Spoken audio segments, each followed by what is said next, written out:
qaar ka mid ah barakacayaasha ku sugan gudaha degmada Garadiga galbeedka gobolka Sanaag ayaa baaqaba dambaysa u diray hay'adda marka magaceeda loo soo gaabiyo loo yaqaan WFP hay'addaasoo muddo 4 sano ku dhawaada barakacayaasha wax siin jirtay. maanaxeen waxaanu nahay dadkii barakacayaasha ahaa ee degmada Garadag ay hay'adda WFP siin jirtay taakulada caawimada ah ee raashinka ah muddo hadda 6 bilood meelaha ma aanan arag haddana dadkaasu aad bay u jilcsan weyna liita hay'adda islaamiga iyo hay'adda WFP waxaan ku codsanaynaa inay caawimo degdeg nala soo gaaraan ilaa iyo dawladda ruuxeedu namay soo xusin namana soo eegin haraad nagama soo eegin gaajo nagama soo eegin dayac nagama soo eegin maxaan sheegay Muuse Biixi maalintii aanu dooranay buu ku ekaaday degmada Gabiley annaguna halkii baanu soo joognaa doorashana way soo noqonaysaa uuna noo baahan yahay haddaanu noo baahnayn annana uma aanaan baahnin laakiin hay'adda WFP waxaanu ka codsanaynaa wixii ay na siin jirtay inay noona soo kordhiso nana siiso si degdeg ah wax noola soo gaadho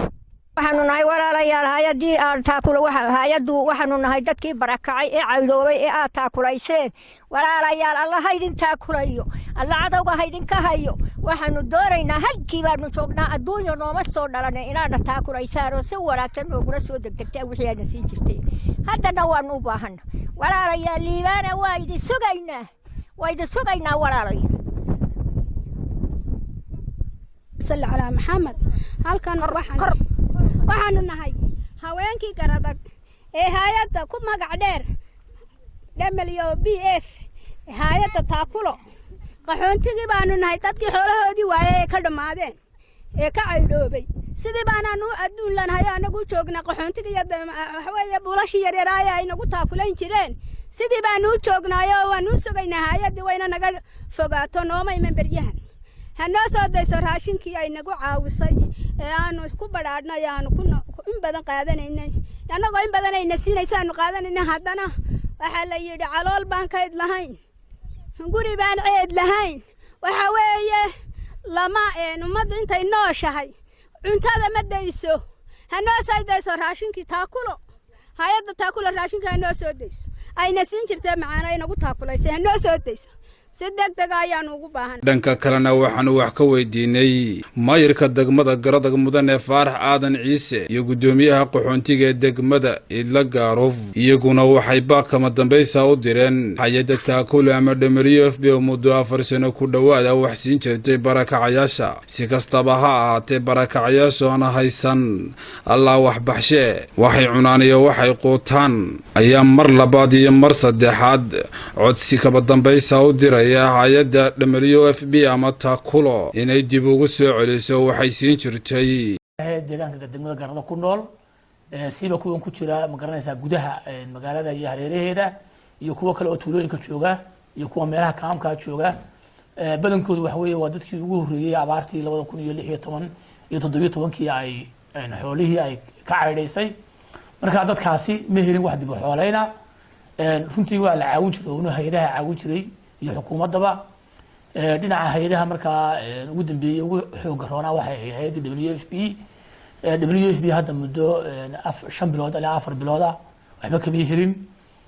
runtii waxa way dadkaas cabashada way qabaan aad bay u dayacan yihiin ma helin wax dib u dejina matalan ama guriyeen dambe ma helin maxaan ku raadayay wax xoolayna ma helin dadkaas markaa runtii cabashadaasi wallahi waa aad bay u qabaan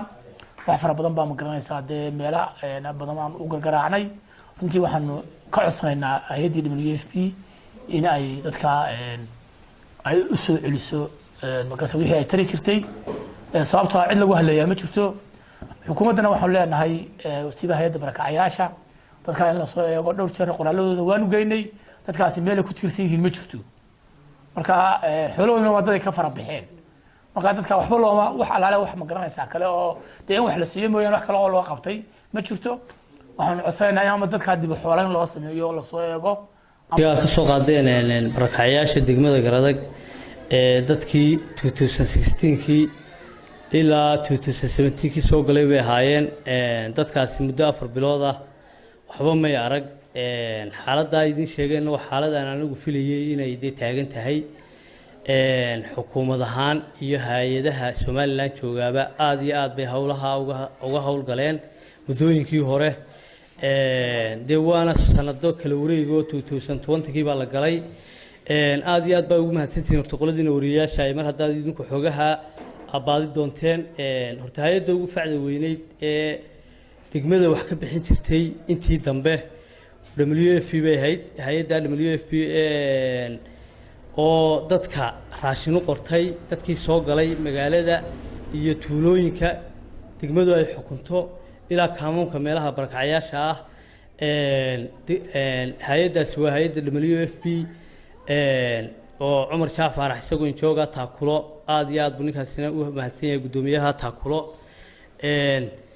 marka waxaan anagu xukuumad ahaan xukuumadana aanu sheegaynaa hay-adahan aanu sheegaynaa hawsha aad u kurgasheen wariyayaashiinu inay taagan tahay xaaladdu ay SOS tahay marka dee si degdeg ah dadka wax loogu qabto xagga sidii wax loogu dhisi lahaa hay-adu ay wax u dhisi lahaayeen sidii ay wax ugu qaban lahaayeen hay-adda taakulo iyo hay-adda WFP-na waxaanu ka codsanaynaa inay hawshii ay dib u soo derdergeliyaan inta dee xukuumaddu ay u imanayso Raan Maxamed Raan telefishinka caalamiga Ariel TV gudaha degmada Garadag.